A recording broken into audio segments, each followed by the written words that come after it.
Yay, we're live. Thanks so much, Laura, for joining me today. I'm so excited to share your journey. And I know we've worked together, so I have a little bit of an idea of what your journey has been and your story, but I really wanted you to retell it and have you dive in a little bit deeper. My goal with these spotlight interviews is to share the ups, the downs, the good times, the tough times, the lessons, the tips, the secrets that have helped you build a thriving photography business and join the top 1% of photographers in our industry, creating a six-figure income from your passion. So I know your story is going to inspire and motivate other photographers to know that they too can build a thriving photography business. So just to get started, I'm going to have you introduce yourself, kind of tell us where you're located, who you are, a little bit about you. Awesome. Thanks for having me. So I'm Laura. I own Boudoir by Laura Paige in Calgary, Alberta, Canada. And I've had it for about 2.5 years now, full time. Yeah, so it had been in the making for more than that. I've been doing photography my whole life, just kind of like as a side hustle or hobby, because my family has really strong roots in saying that you can't make money from art.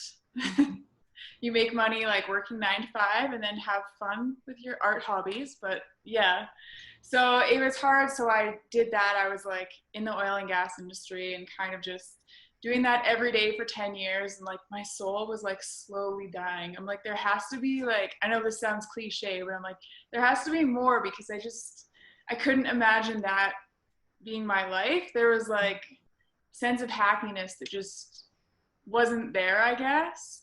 Yeah. So then I was like, okay, like the universe was just telling me like, you have to try this, you have to. So I tried it. I like traveled, found myself, and then I was like really struggling with my photography business. I didn't really know kind of what I needed or what I was missing. Mm-hmm. And then I found photography clients on command, which I was at the point where I'm like, okay, this is a lot of money. This is all the money I have in my bank account, but it's like make it or break it at this point. So I went all in and just focused on that. Didn't focus on like applying for jobs, but I told my family I was. And then, yeah, just kind of went all in on that, because at that point it was either gonna make it or break it, like I said. So yeah, there were definitely some points where it was like, okay, so you can eat Raisin Bran every day this week for your meals, basically. But to me, it just seemed like so worth it, because it was all about your happiness. And it was like, you have to sacrifice in the short term for your long term goals. And I just thought it was totally worth it. And I was right, because it's better than I could have ever imagined. And yeah, I'm just super, super grateful. Yeah, love that. I love that. I'm going to dive in deeper to your journey a little bit, but I love that overview. Let's hop back though. Like, do you remember the first time you picked up a camera or just started taking pictures or fell in love with it? You said your whole life, so I was just curious, can you pinpoint? I remember being like in elementary school, and I had those disposable cameras. Mm-hmm. I remember I would just take pictures of just random stuff. I'd get in trouble because there would just be a whole bunch of pictures of like random things, like going for walks in the parks. And they're like, Laura, you're not allowed to do this. This is expensive. And then I think the real moment was in grade 10, I was in the darkroom class. Okay. So it was a little while ago, so we didn't really have digital, so it was still film. And then we would like develop our own film. And I think that's when it kind of like sparked an interest in me. So I kind of continued and went digital after that. And yeah, just kind of snowballed from there. Oh, I love that. It's so funny because I've been doing a few of these interviews, and I was surprised at how many of us did actually. That's kind of where it started. Like, I learned on film, did the darkroom.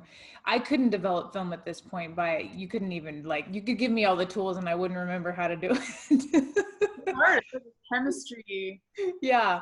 I'd have to have a refresher, but that's awesome.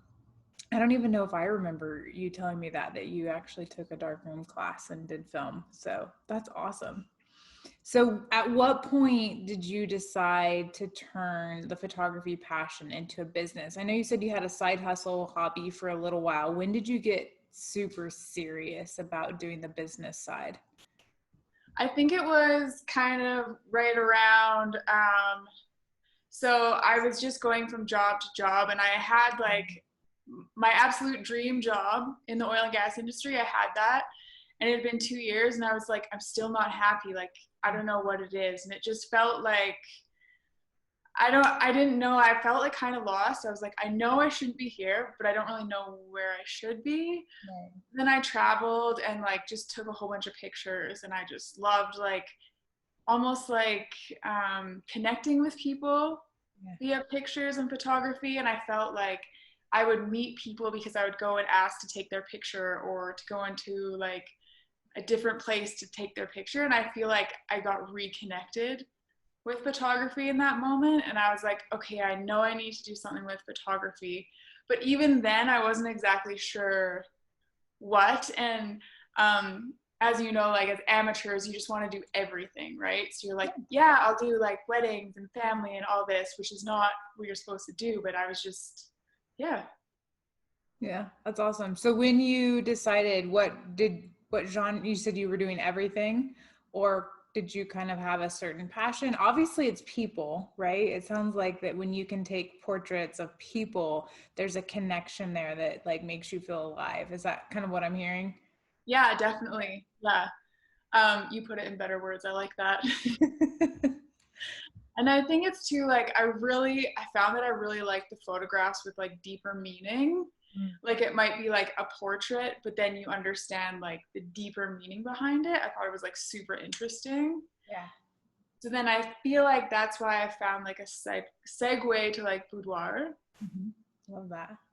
Yeah, just because like it can, like to one person, it might just be like a picture of like a beautiful woman, but you hear the backstories of how like that woman was in a horrible relationship and she felt like she was ugly and didn't love herself. And then like you can see her like seeing the beauty in herself. It just has like an extra psychological meaning, I think.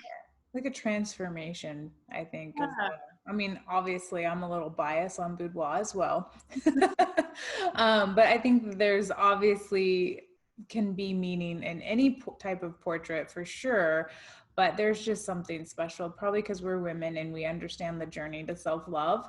And so watching women find self love through their boudoir portraits and through that experience is just, it's something really, really special for sure. So you were working though in the oil and gas industry. And then did you just take off time from your job to go travel, or kind of what was this like, kind of what were the steps for me? Because a lot of people I feel like that might be watching this and relating, thinking, yeah, I want to be where you're at. I'd love to, but I have a 9 to 5 job. How do I make that leap between the two? And this isn't necessarily you telling them how to do that, but by sharing like kind of the steps or the things that went your journey, I think is good for people to hear and kind of what that was like for you. Yeah, so I feel like mine was really, it was really unique in the sense that like the universe really helped me out, because I think it kept telling me to do something else Mm-hmm. by like moving so many jobs, and I just wasn't listening. So what actually happened is I was like walking in the forest one day, Yeah. and I broke my leg. And then so the doctors, it's like this whole thing. So they were like, it's sprained, but it was broken. So I had a lot of time off work. So I Mm-hmm. kind of like traveled, and like it was like 6 weeks. So I kind of like went on some road trips and tried to figure myself out. Yeah. Um, but that wasn't enough time apparently, because I still didn't really know. I was still kind of lost. So then my job actually ended up letting me go, Mm-hmm. which, long story short, it was illegal. So then I ended up suing them, and I got like a chunk of money, and I was like, I don't know what to do. So yeah, I took that money and did something that I was like wanted to do, but I was so scared of, which was traveling in Africa alone. Yeah. So I think it was just almost doing something that I was like so scared of, but I really, really wanted to. And I think doing that in like little steps like helped me be able to take the leap to start my own photography business. Love that. I love that. I love the fact that sometimes out of things that are unexpected, that we can't even see what's coming, but I always feel like the universe has something. And anytime something comes up, I'm always like, if I miss a turn, right? If you miss a turn and you're like, oh, I missed a turn, I'm like, you know what? I obviously wasn't meant to make that turn. I'm right where I'm supposed to be. And I think with that, like when you start to experience what the universe has in store, God, whatever you want to call it, it's so fascinating because it's not necessarily the way you would have done it or thought it should be done or any of those things. But I love that it's just like, hey, this thing happened, you're out of work, then another thing happened that you didn't even imagine would happen, and it just is, it snowballs or leads to these other things. So then you're traveling and you started your photography business. Is that when you found boudoir? I think it was after we met, Okay. actually, that I was really like started focusing in on that because I was doing a lot of lifestyle portraits. So I think I knew I wanted to work more one-on-one with someone than in like a group setting, but I wasn't exactly sure how to make money from that and what people wanted. Yeah, I love that. And so what I heard you say earlier was that your parents were not really supporters or advocates of you starting a photography business. Did you kind of keep that on the down low, or what? Like, I think we're so influenced by how we're raised, our parents' beliefs and things like that. Like, what was the thing that caused you to be like, you know what? This is what I want. This is what I'm going to do. And I'm just going to like go for it. Yeah, so I've kind of always been the black sheep of the family.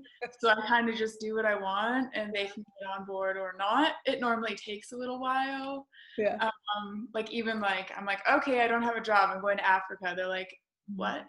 Like, what are you gonna do for money? I'm like, listen, at this point, it doesn't matter. Like my happiness is more important. Where like baby boomers really don't understand that. But I feel like we balance each other out. So yeah, they were just like, okay, you have like, let's give you 3 months. And if you can't do it in 3 months, then get a job.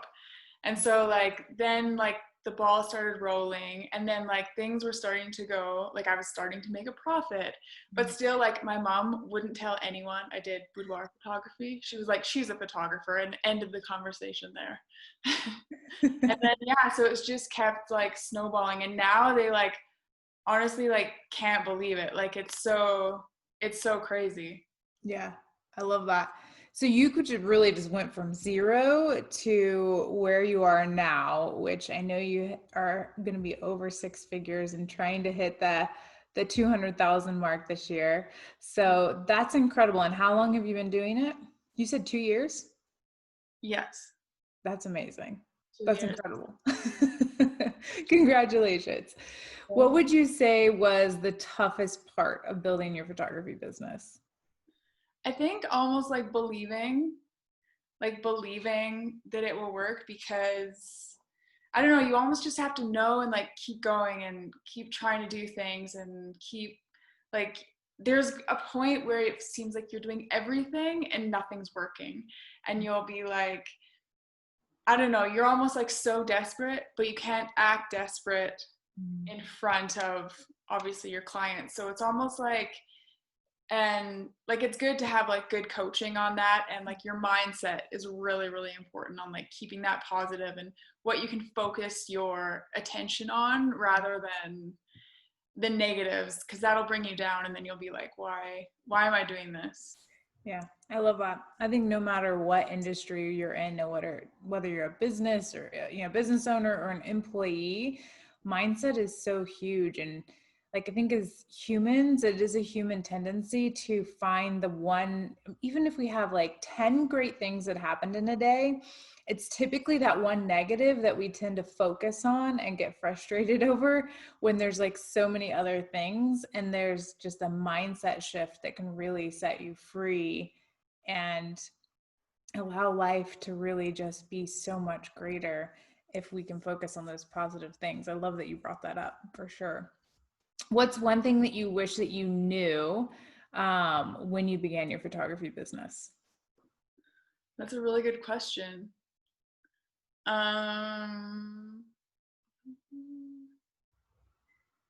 That's really hard to answer, actually, because I feel like I tried to do everything to set up the structure, because there's going to be a point where you snowball, and if you don't have your structures in place, like, you're screwed, like your client management software and stuff like that. So I feel like I set that up thinking that I was going to be busy, but I just never really knew how far it could go. So almost like don't put a limit on it, I guess, because like you're going to grow out of that. Like you're going to soar almost. Like it's crazy.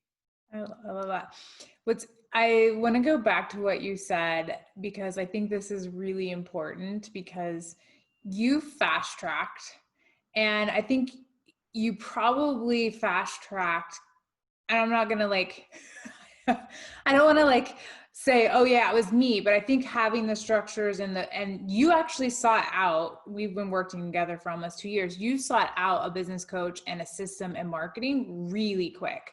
Most people spend years trying to do it themselves, trying to figure it out, trial and error and things like that. And so fast tracking, I almost feel like you kind of bypassed a lot of the struggles and things that people typically struggle with.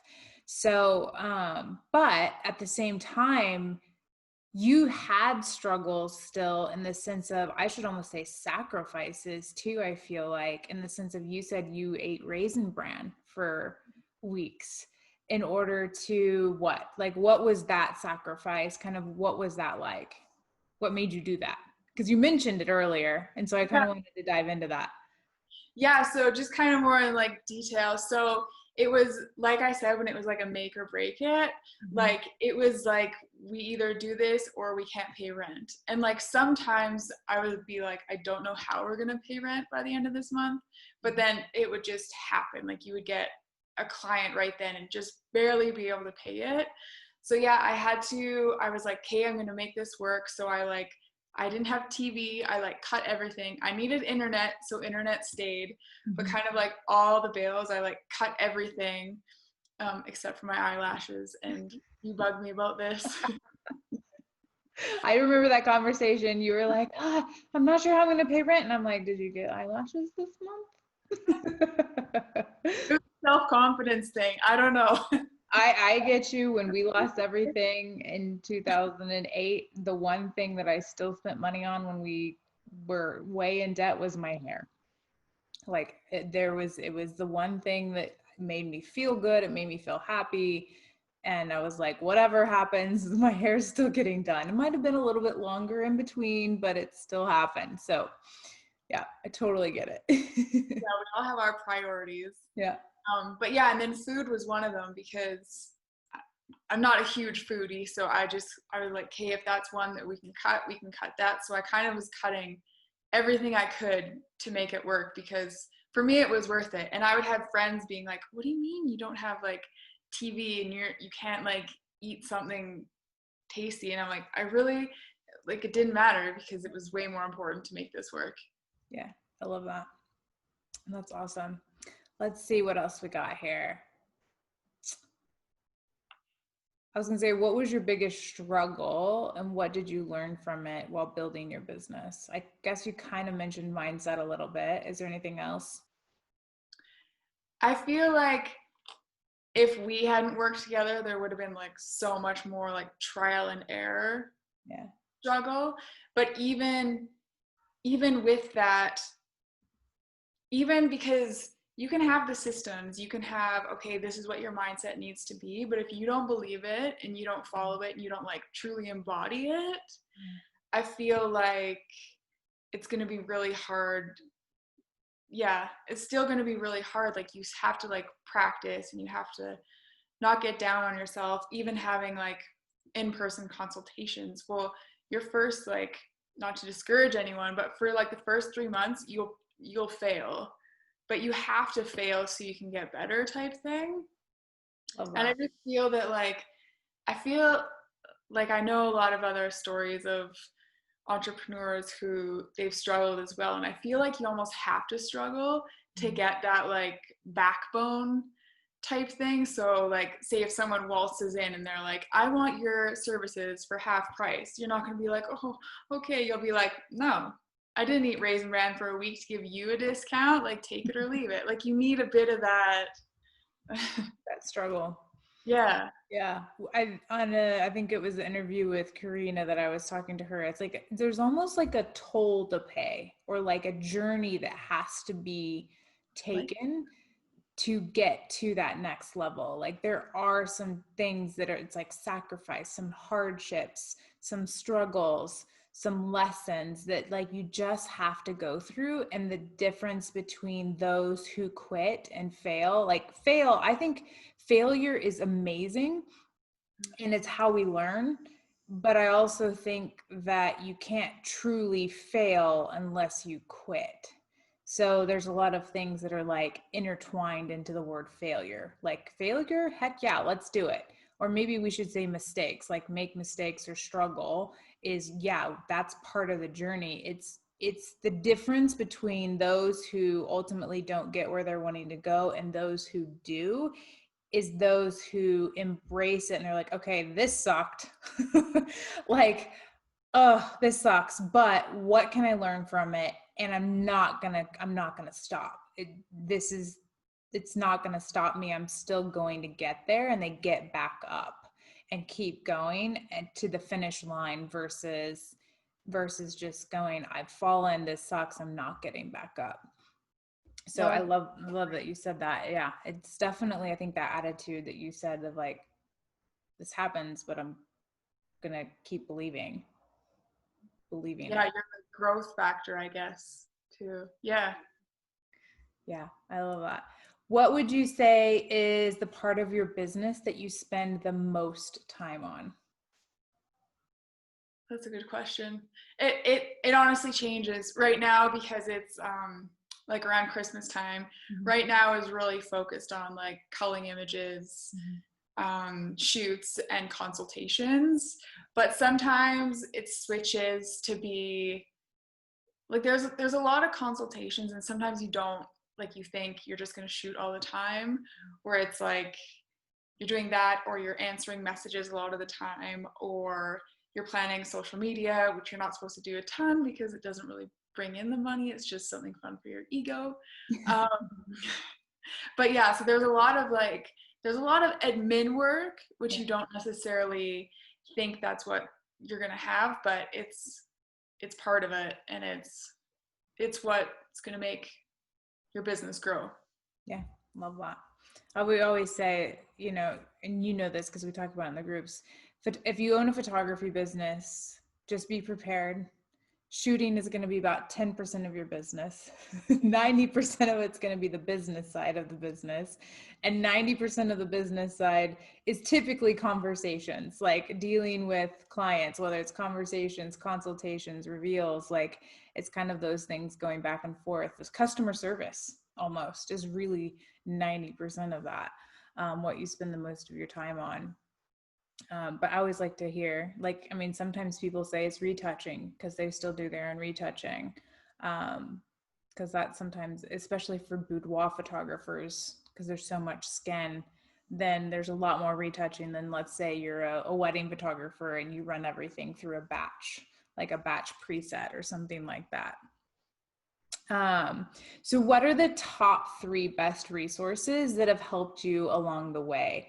That can be books, it can be podcasts, it can be mentors, it can be workshops, like anything CRMs, like things that save you time? Kind of tell me, like, what are those top 3 best resources? So the number one would probably be you guys, like hands down, because it's like marketing, which is your bread and butter. Like if you cut on that, you're just cutting your profits in half, right? And then also because then in the group you have your mindset, you have like your own kind of little like society and like community to like bounce ideas off of if you're having like a great day or if you're not having a good day. Like it's just kind of like a good little community of people who know what you're talking about and what you're going through. And yeah, then I feel like even how the program has everything set up as to like, you need to do this, you need to do this, because you're going to forget some things and it will like bite you in the future. And then I feel like, yeah, if you have like, I love Dubsado. They're like a great CRM, and then Pixie Set, because that's what all the reveals and the online galleries are. So those save a lot of time and money for sure. Yeah, love that. Any other ones you want to mention that you thought of, or those are just top 3? Also my retoucher. Yeah. Saves you lots of time. Yes. When did you decide to let go of retouching? Because for me personally, that was the one thing that was probably the hardest thing to let go of. And I remember Dee telling me like, hey, you just need to let go of that. It's taking so much time. You're okay at it. You're good at it. But if you found someone that was really good at it, that's what they love doing, and you're procrastinating on it, and then you're spending like all night the day before your review. And I just didn't want to let go of the control, although I was procrastinating. So I find that as photographers, we tend to be a little bit of control freaks. So what is you? That's obviously my journey. What was yours? So I remember you saying that, and then I looked into it right away, and I got a retoucher almost right away. Okay, awesome. Perfect. So you did not have to experience, so you just let go. That's awesome. Because I never held on, so I never really, for me, it's the culling though. Like no one else can do that. Yeah. Well, so you just kept that part of it, which I agree. Like that's part of what actually allowed me to let go is I did the culling. I trained my retoucher the way I wanted it done. And then I would always do a final go over once they came back in. So I guess I still had my control. Yeah, little tweaks and Yeah. your own, right? Yeah. I love that. So to wrap up, let's go over what is one piece of advice that you would give to other photographers who are just starting their photography business, or they're in their photography business, they want to hit that next level, but they're kind of stuck. Yeah, so I definitely, for me, the thing that helped was photography clients on command, your program, because that, like I said, I can't say like enough good things about that. If I hadn't found it, like I don't think I definitely know I wouldn't be where I am today, because I learned so much more than I did in business school. 3 years of business school, like wasn't even, yeah. Yeah, and then it's also like your marketing, and like from what you taught me, that marketing is so important to invest in and doing it properly, because I mean you can invest a lot in it, but if you or whoever's doing it for you is not doing it properly, it's not gonna pay off. So Yeah, love that. I always tell everybody on this interviews is these interviews are not propping or selling photography clients on command. There will be future interviews with photographers that aren't in there, and I'm sure they'll have. It's still fundamentals of business, to be honest with you. There's fundamentals, and you're going to hear probably the same things being said in each interview and I think that at first I was like, okay, I feel like all the interviews are kind of the same. Like everybody's saying the same things. And then it was like, you know what? I don't know if everybody's going to watch these in order. They may just pick someone here and there. But if you do watch them in order or you watch multiple ones, they're going to start seeing that different photographers are saying the exact same thing. And maybe that will be a clue that, hey, these are actually the fundamental pillars of a successful business. And so that's why I was like, you know what, just let it go. Well, let go of the control of it needing every interview needing to be different, or like all of that, or people saying, oh, photography clients on command, which, you know, hands down, definitely would say our program is amazing. It's not the only one out there. It may not be a fit for everyone, but I don't know why I get so like, this is not a plug for photography clients on command. I'm just my own personal issue with it, I guess. But hearing you say that, it just reminded me of another thing, like that was like super important, was the fact that, well, it has a bit to do with like mindset of how like you build your business. Don't focus on the money. Don't focus on like being greedy. Don't focus on being like, obviously it is about the money, but you have to like care about the greater good and like service. So you have to like, you want people to have a great experience. You want to help people essentially. And then that almost shows up like from the first time you text somebody to like the final time when you give someone their album, like it's always that service. And I think that is one of the key parts that separates like the 1% from like everybody else just trying to get like as many shoots as you can. I don't care what your name is. I don't care what your story is. Yeah, I love that.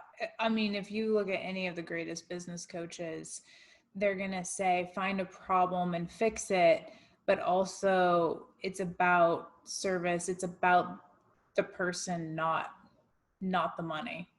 And when you can care about helping people overcome something or giving them a service that's going to meet whatever they're looking for, that's when the money comes.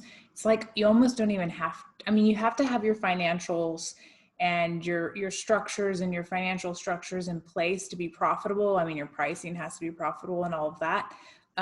So I can't say you can't do nothing about focusing on money, but in general, like once it comes to it, it's in the service industry, when you focus on service first and people first, then money just comes.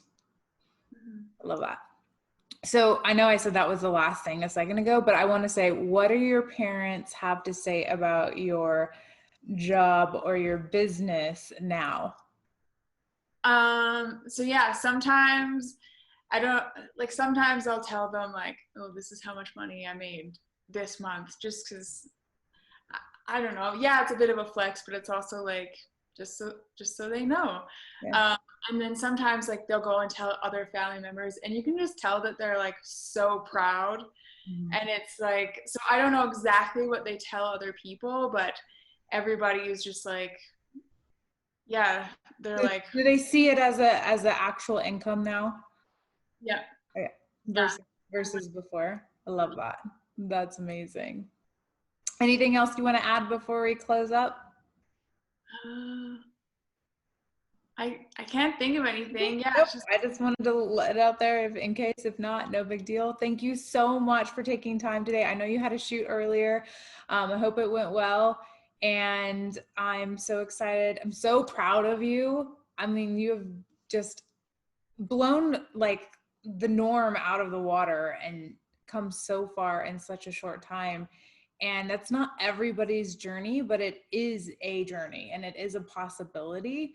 And I think that's probably one of the main things I've heard from other people I've been interviewing who've been in the game for a lot longer than, you have, was, I wish I had hired a business coach and got my marketing started in the very beginning. And if I had done that, I'd be so much further than I am, so much further faster. And I feel like you're an example of that, of someone just going all in, putting all the things and the systems in place, having someone who knew what to do and like how to coach you through the ups, the downs, even having a system. There's still ups and downs and struggles if you have everything in line. And so I love that we get to share your journey too, because it's, I mean, heck, you're almost to the 200,000 mark in 2 years. And so that is a possibility for people. And what industry or job can you give yourself that kind of a raise? Like, that's incredible. Yeah, it totally is. Like when I make in November, is usually what I made the whole year in oil and gas. That's crazy. Oh, that's amazing. Awesome. Thank you again, Laura, for joining today. Appreciate it. Thank you. Bye.